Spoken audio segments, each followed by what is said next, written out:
Hey friends, thanks for listening. Before we get into today's show, if you are in higher education and whether you currently serve in a titled leadership role such as a department chair, division head, director, coordinator, provost, vice provost, dean, all of the above, or if you aspire to be, you want to attend the Academic Chairpersons Conference. It's going to be held February 3rd through 5th, 2027 in Atlanta, Georgia. Now, this is one of the longest standing and one of the few conferences dedicated to the unique role and challenges and benefits of serving in middle level leadership in higher education. So if you want to learn more, just look up Academic Chairpersons Conference or reach out to me. Would love to tell you more and hope to see you in Atlanta, February 3rd through 5th, 2027. Thanks so much for listening. Before getting into today's episode, I just wanted to let you know that I would love to add value to you, your organization, and those you serve through speaking, training, professional development, or coaching. I've been fortunate to work with those in higher education, pre-K-12, and more recently, the corporate space. To learn more, visit my website at cjleadership.com or send me an email at chris@cjleadership.com. I can't wait to hear from you, and now on to our episode.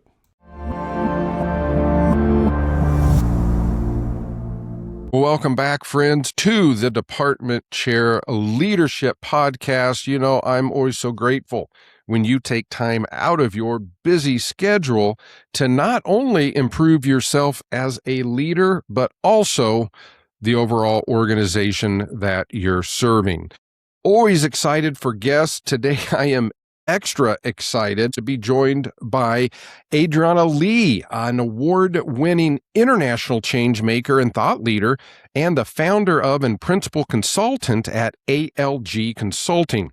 With over 20 years of global experience, she's a former workplace human rights lawyer turned facilitator, working at the intersection of diversity, equity, and inclusion, gender-based violence and harassment prevention, and workplace mental health. Leigh has collaborated with organizations worldwide, including the United Nations, international aid agencies, and both private and public sector entities.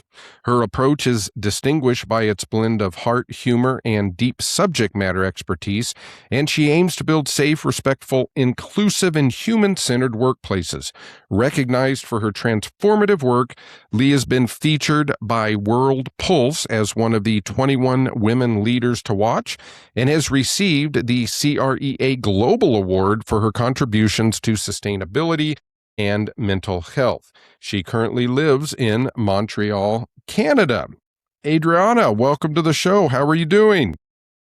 Great to have you, Chris. I'm joining from Montreal, where it's finally sunny, so it's a good day. Excellent. If you're in a people business, doesn't matter if you have the title or not.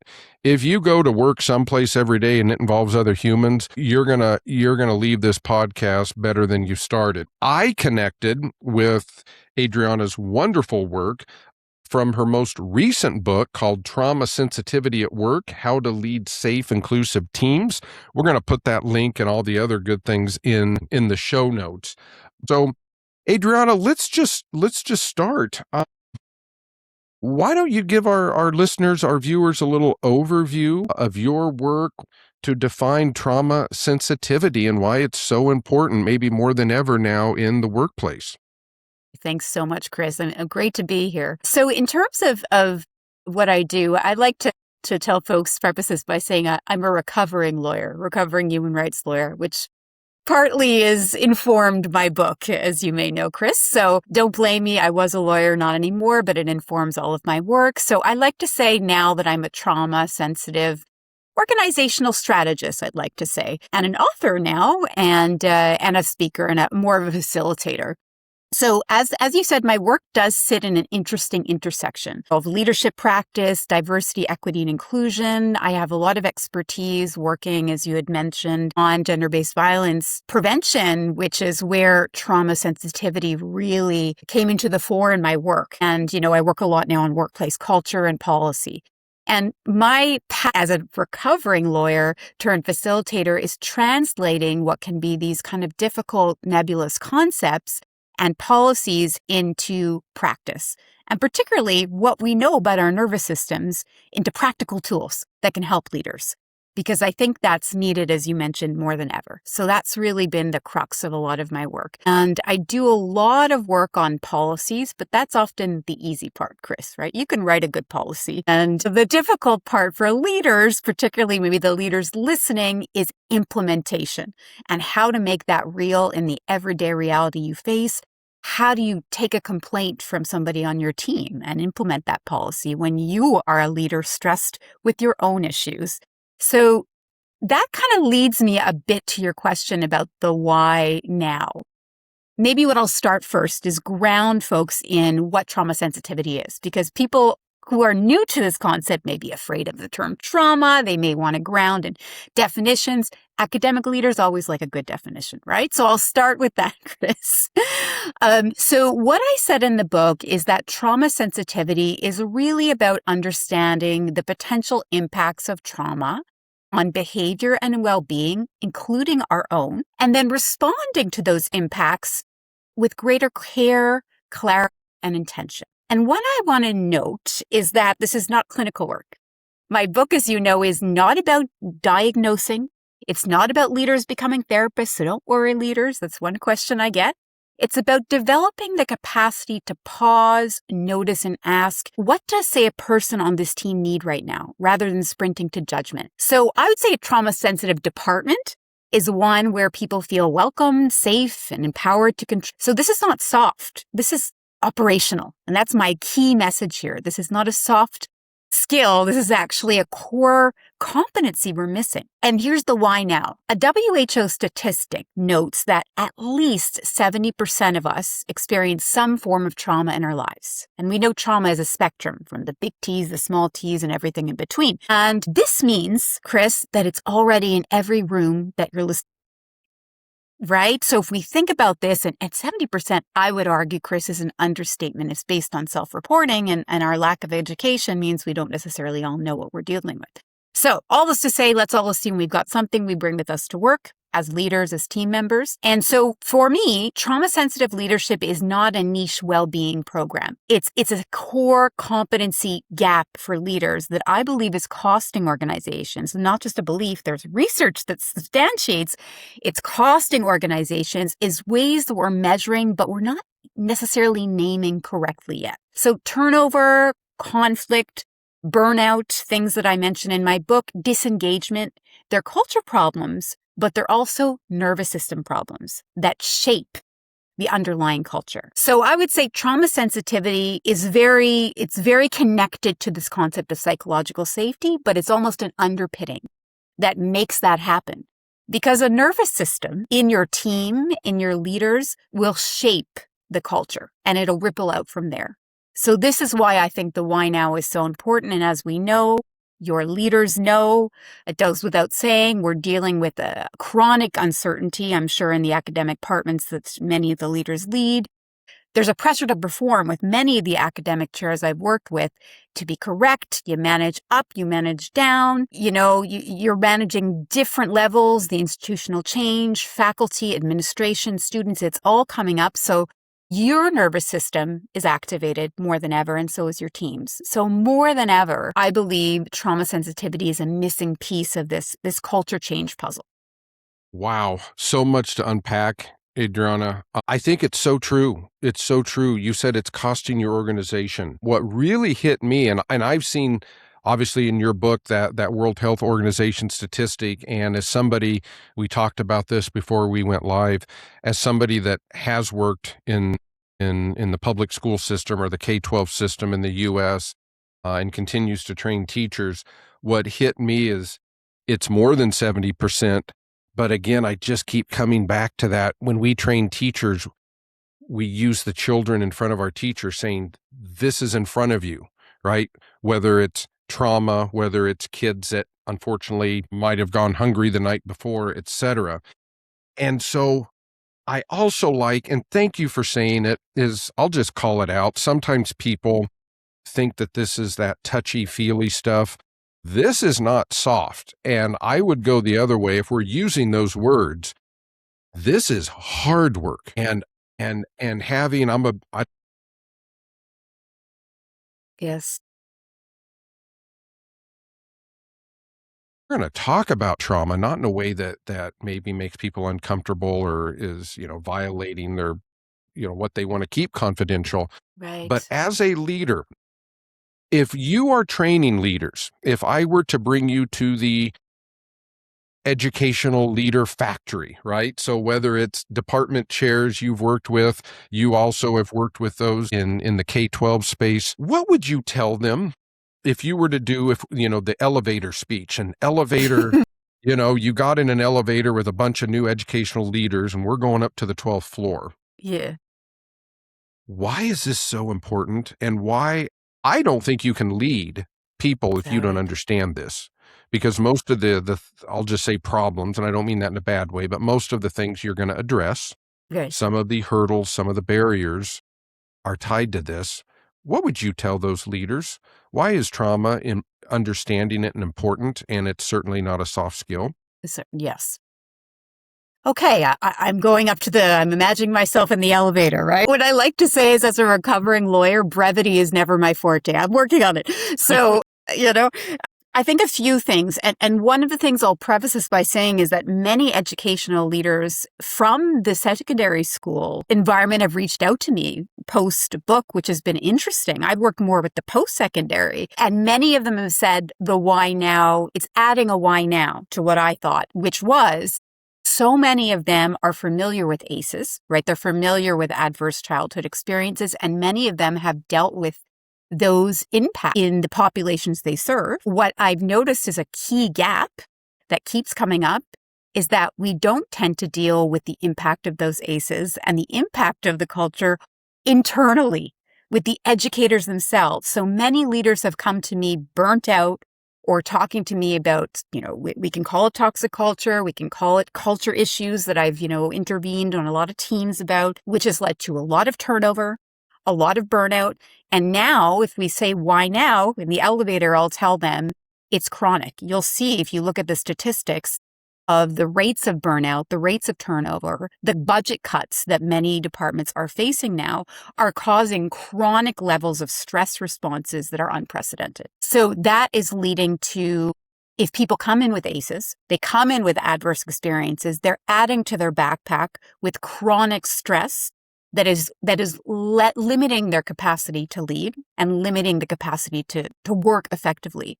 So essentially, you're whittling away at the leader and the team's capacity to do good work in these environments if you haven't dealt with one of the key issues, which is how trauma shows up in how we work and how trauma shows up in how we lead. So it's a core, I'd say, operational requirement. And I think for leaders, it shows up your stuff that you bring with us, to work. It doesn't disappear in the workplace. So for leaders that are a little bit afraid of the term trauma, we can call it stuff. We can call it stress responses. We can call it previous experiences, all of the above. Those things do not leave when you start leading a team.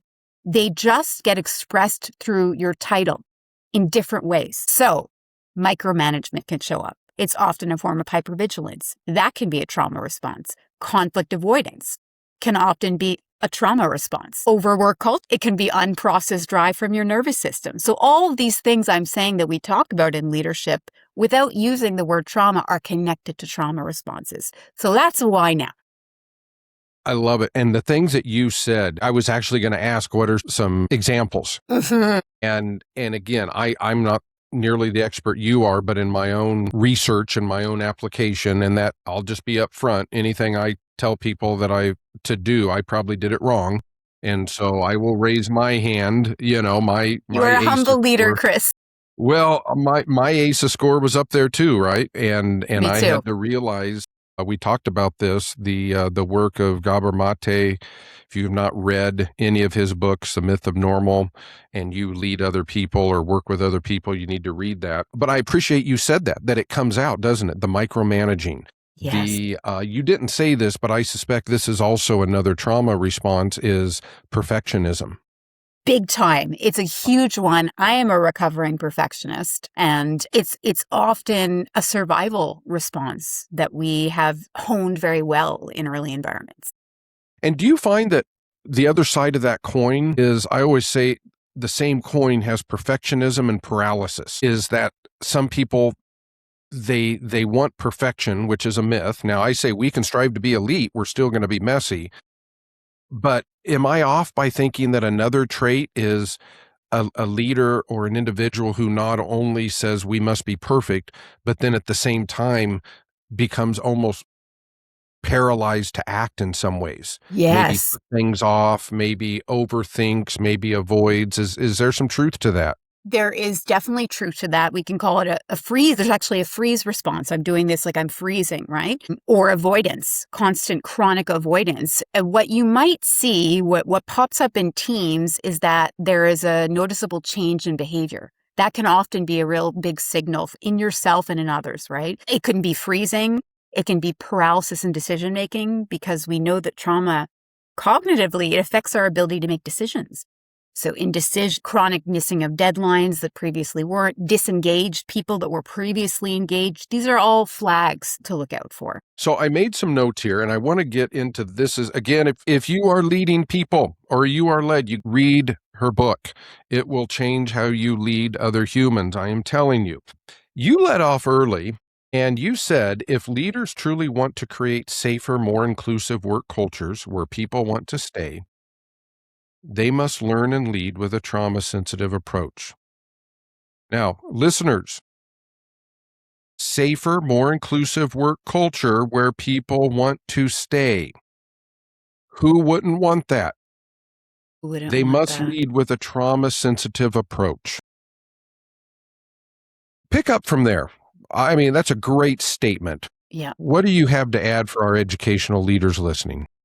What I had to add is that they may already have some tools in their toolbox around inclusion. The conversation has started, right, about building inclusion, building safer workplaces, psychological safety. They may know a thing or two, Chris, about that. What I think is the missing link or the gap is the trauma-sensitive lens, which is the underpinning of that. Because we know, in terms of inclusion, that if you have your identity feeling threatened, right? Or you're feeling like you're the only one in a team or whatever, those are very much connected to trauma responses. So many people on your team who may feel excluded may be dealing with trauma responses. If you haven't gotten the knowledge around that or don't have trauma sensitivity, you can't really truly lead and be an inclusive leader without that added lens of understanding people's bodily reactions to exclusion. So building inclusion really, you really need that trauma sensitive added lens. And then I'll add in terms of psychological safety, yes, we talk a lot about that in terms of getting people to take risks, getting people to feel safer to speak up. All these things are great and things that I support. What is the underpinning of that often is our nervous systems. Even if we say, hey, speak up. Let's say, Chris, you say, hey, in your meeting, hey, guys, I want 5 new ideas. Let's get different thoughts. You can say one thing, but you as a leader may be communicating another if you haven't done your own work. And if you haven't created the culture or the environment where people's own nervous systems feel safe to speak up, their threat responses are lowered, then you're not going to have a psychologically safe environment. So my argument is that we're bringing the conversation of what we already know forward to the next layer so that trauma sensitivity really helps you build that truly safe, inclusive culture. In your experience, and there's a myriad of responses here, but do you feel like and I do believe to some extent the adage that people leave people, right? They don't leave the profession, they don't leave the Yes. colleagues. I mean, there are some, don't get me wrong, there are some exceptions. But is the next level, if people truly oftentimes leave people, meaning poor, ineffective, unsupported leaders, Yes. Would you say often, and I don't want to quantify it, but okay, maybe more than 50%, is that poor leader? Do you think there's some trauma they haven't addressed and that's in ways they're not aware of? To what extent do you think that plays into it? If people leave people, how often is trauma living in that leader's office, so to speak? Well, we don't know percentages for sure, but Mhm. we can come back to WHO by saying at least 70% of our population has it, and leaders are part of the population. So that's the first statistics. I can't say 50% of each department, but what I can say is if we drill into the behaviors and we look at why people have left and the patterns of why people left that particular leader, we might be able to see chronic trauma responses at play. And I have experienced that. I've worked with organizations that brought me in when there were culture crises, and I could see, based on my knowledge now and my trauma sensitive lens, that the leaders were playing out what looked like potential trauma responses. I'm not here to diagnose. That's not what we're talking about. But that being said, it was very obvious that there were we could call them fear-based responses, stress responses that are leaking out onto their team. So I would say a good percentage are carrying with them to their leadership something. And we can go back to our earlier examples, chronic perfectionism that you might have learned when you were a child, chronic, avoidance of difficult conversations that can sometimes be related to our early experiences and experiences we have with, conflict being unsafe. And these are potential trauma responses we carry with us as leaders. So I would say a lot of leaders are probably carrying some of that stuff. And you mentioned an important word there, and this ties into something an article you posted on LinkedIn. Y'all Yes, follow her on LinkedIn. You will not regret it. You said and I love this word, when fear goes unmetabolized, it doesn't disappear. It narrows thinking, distorts judgment, and shapes every decision in the room. A teammate pushes back again on a proposal and everyone else seems ready to accept, and they say he's being defensive, resistant to change.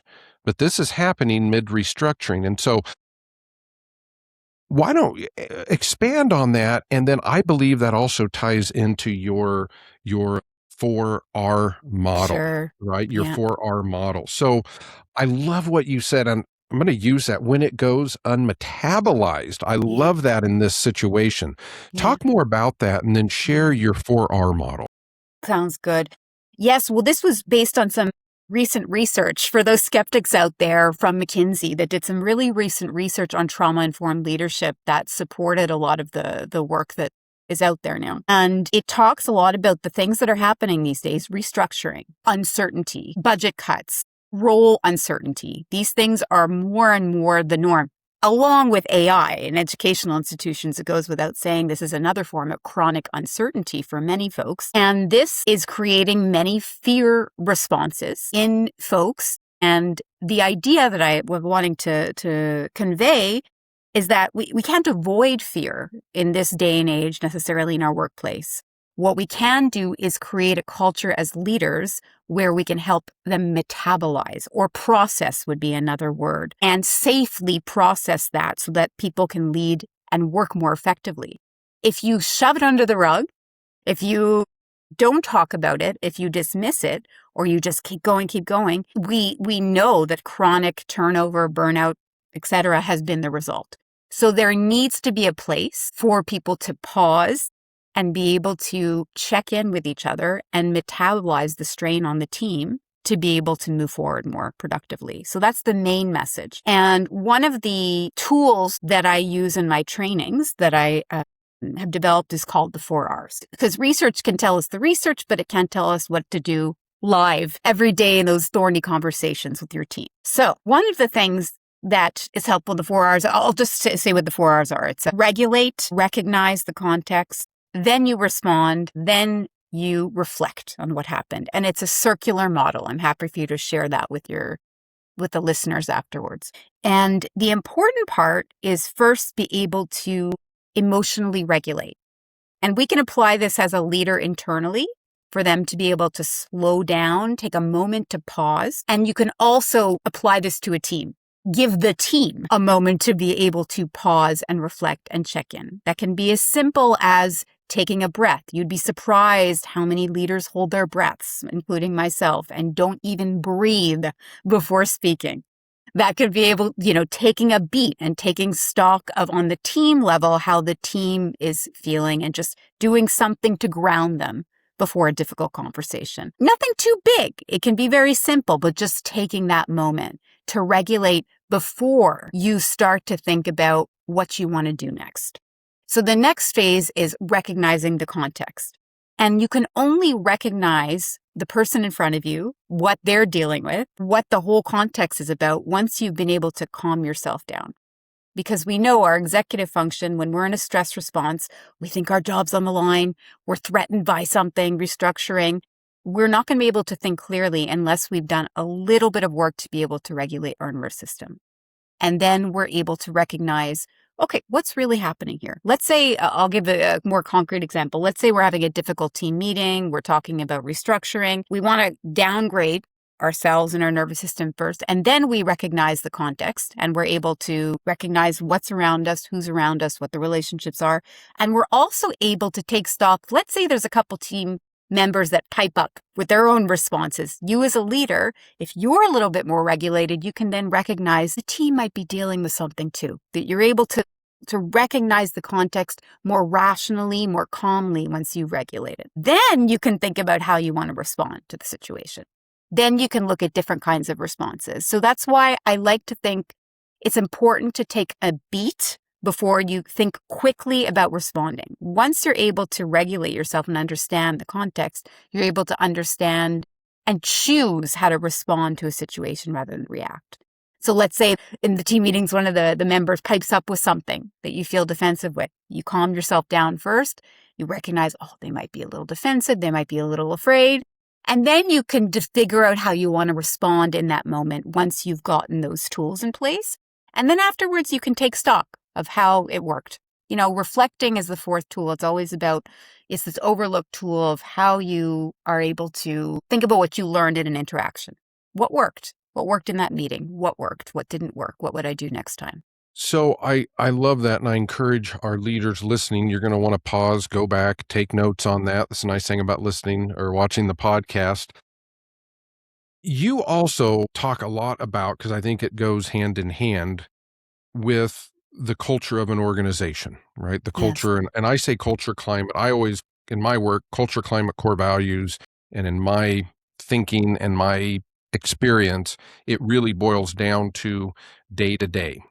And you actually use a term very similar to what I use. I always say, if you want to identify your culture, give me a behavior and say, that's how we do or how we don't do that here. And you say, I often tell folks that developing policies is the easy part. Writing down, we do not tolerate XYZ in this organization, is the easy part, but I'm paraphrasing here. Addressing it is harder. What is something that, if they are struggling with something, a day-to-day behavior, a culture problem, a climate issue, Yes. from your work and experience, what is maybe just one thing that you would encourage them to think about, start doing, stop doing, even if it's something that they need to sit down and reflect on themselves? Yeah. Because, and feel free to push back, but I feel that true culture and climate is how we behave each and every day. Our experiences, we found Yeah. out we both lived in Mexico. We probably knew the culture of Mexico, but the climate, why people do things and how they do things, we had to live there, right? Yeah. What would your advice to leaders be if you really want to, through that trauma-informed lens, Yeah. how can we change on a day-to-day basis? Or Hmm. what can we do to affect daily change and Daily really, change. and not really just, yeah, you're right. I always say it's great to have something on the wall. Yeah. We put the mission statement on the wall, but until we Yeah. start doing it within the walls, it's piece of paper, Exactly. right? Exactly. Well, there's two things from a larger culture change standpoint. Of course, I always encourage some of my clients to take stock of what information they already have. What is the data showing you? Just like from a larger perspective. And if you haven't done that, just like very simple pulse surveys with that curiosity in mind to see what folks are saying day to day. But when it comes to the day to day culture change, I actually have a chapter that I touch on some I'd say quick win culture change strategies, because I believe that we have to start where folks are, right? So I'll just share a couple of those that I encourage some folks to start with. You start where you are. One of them that I encourage is a little scary to say, but slow it down a little bit. I often say speed is often trauma's favorite disguise. False urgency is something I talk a lot about in the book, right? Steve Cuss is an author I also quote, where he talks about false needs as the sense that we think something is urgent, or we act, our nervous system acts as if something is urgent that actually isn't. And that's often a trauma response. So when everything is urgent on our teams, nothing gets examined. So deliberately slowing the pace, and that doesn't mean less effectiveness. It just means taking maybe 2-second pause. So that's regulation, recognizing the 2 R's before you jump into a team meeting, right? It can change the quality of every conversation. And that leads to something I often advise my clients to do, which is check in before you dive in. So before you start, say, a difficult meeting, right? Starting a meeting with one genuine check-in. We're not asking people to dump all of their life stories. That's not what it's about. We don't want to do that. What we actually want to do is, it's not just a how's everyone doing as a formality, which is often what leaders try to do, but something that signals that people matter before your agenda matters. It's not a time cost, but it's a safety investment. And I'll give you an example. I actually worked with a large health department team and its team leaders and its faculty chairs recently. It was a culture change initiative. And we started, when we wanted to discuss with the team some of these culture issues we were seeing, we started with some of these very small culture change check-in and slow it down type of interventions. Even in our team meetings, we started instituting that on kind of a pilot level. And we actually, when we introduced some of the ideas for the culture change to the larger team, the department chair came and we started with a check-in. We started with an anonymous check-in. We actually used a tool. And that was the first time we got feedback. It was the first time that anyone had asked anyone, how's everyone doing? And actually taken 2 minutes to take that beat. The first time for many of them. And some of them were were a little bit surprised. They still didn't necessarily trust, but they were a little bit surprised. And then that the department chair came and actually acknowledged how people were doing and acknowledged what he saw in the room without sugarcoating it, and acknowledged some of the challenges that were happening. So those were how some of those some of those small culture change practices can work in practice. And they can be a microcosm of larger changes that you want to bring in the larger culture. They can ripple out. And one final, more pragmatic tool I like to recommend to teams is that a lot of the listeners may be dealing with chronic workload stressors on their teams. They may be getting those kinds of complaints, right? They may have that themselves as a department lead. So what I like to say is you can't always control the workload itself, particularly if you're a department lead and you're getting it from every side, right? But you can collaborate better on the workload itself, which is something I did with this team. So trauma-sensitive cultures are built more on agency, giving people some choice in how the workload is delegated in the team. So it involves people in how the work gets structured, not just what needs to be delivered, what, when as a checklist, but what capacity do you have to do this particular task and work through that together on the team. There's different ways that you do it. I recognize that it can be challenging, but I've seen it happen in action. There are things that leaders can do to make the workload more collaborative. And that's a trauma-sensitive strategy that you can actually try tomorrow, is having those discussions about how the workload is distributed along the team and figure out different ways to do it.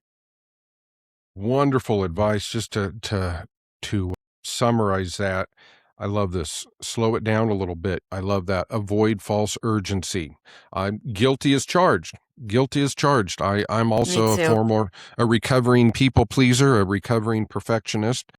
There are some days that I kind of backslide and fall into that, but I think we have good intentions. Yes. when we think we have to fix the problem right away, reply to the email, but you know, we're not establishing boundaries for ourselves or others. So slow down a little bit, avoid false urgency. Yes. Check in before you dive in people before the agenda. And even if you need to do it anonymously, what Adriana said, I cannot, leaders, listen. I was at a conference one time and I was role playing with somebody, a department chair. And we were role playing, and I led off with, "How are you doing?" And she said, "Fine." And I said, "No, how are you really doing?" She Mm, got teary eyed because she said in her professional life, very few people had asked her that. And again, don't underestimate. You might be working in a place where it's been a while since somebody has said, "How are you doing?" yeah. So thank you. And then finally, we can't control the workload, but I love that we can collaborate. We Yeah. can collaborate Yeah. and give some people some agency and choice. Yes. Powerful, powerful ideas that you can start using tomorrow, right? You can start using these tomorrow. Well, Adriana, the time has flown for me. This has been wonderful. I know this has added value to our listeners. Again, you got to get this book. Not only is her stuff great, but she also brings in other sources, other research Yes. that I think is going to add value to you. As we close out, two things. Anything you would like to add for our listeners, and what are you currently working on that you are looking to do, be it personally or professionally? Well, for folks listening, I'd love for the takeaway really to be start where you are. It's not as scary as you think it is. There are things we can do. So if you need to go back to some of those practical tools and give it a try, I'm a firm believer in start where you are, Chris. I do that in my work, piloting it. It's not as scary or intimidating as we think it may be. And I don't think trauma sensitivity needs to be reserved just for the experts, just for the clinical offices anymore. I think hopefully people can see that pragmatically this belongs in every conversation we have around leadership. So those are my key takeaways for them. I'm excited for more conversations like this, Chris. I think I like to say that when you put something out in the world and someone like you comes back and we have this conversation for leaders, it's a ripple effect. And every time we have these conversations, I learn something new. It's humbling. It's almost like writing in and of itself is just part of the journey. Once it's out there, the ripple effects are in the hands of the listeners, the hands of others. So I'd love to be doing more speaking like this and hearing what resonates for folks practically. I'm very passionate about customizing the work I do. So I love hearing practical examples like this in different leadership contexts, what they're struggling with, and speaking about that and getting the message out there. And because of that, what is the best way for people to contact you? Two ways. They can either link in with me. You had mentioned I'm happy for you to follow my LinkedIn newsletter for some updates about monthly, some thought leadership on trauma sensitive leadership and what it looks like. I'd love to hear from you there. And you can also feel free to take a look at my website, which I think Chris will have in the show notes, algconsulting.ca, and you can reach out to me there at the contact form. Well, Adriana, this has been wonderful. I have learned a lot. I know our listeners and viewers will. Again, spent some valuable time with Adriana Leigh, has a new book out, also founder and principal consultant at ALG Consulting. Thank you so much for joining us and for the work that you do. I promise you're making a difference in the lives of people. There are people that are going to come to work and ultimately feel better, feel involved, feel valued because somebody in the organization read your work. And so I thank you in advance, and I promise you it certainly will make a difference in my own personal practice. Thank you so much for having me, Chris. And finally, as always, to our listeners, to our viewers, I thank you. I thank you for taking the time. I know this has added value to you and those you serve. Thanks again, and we will see you next time.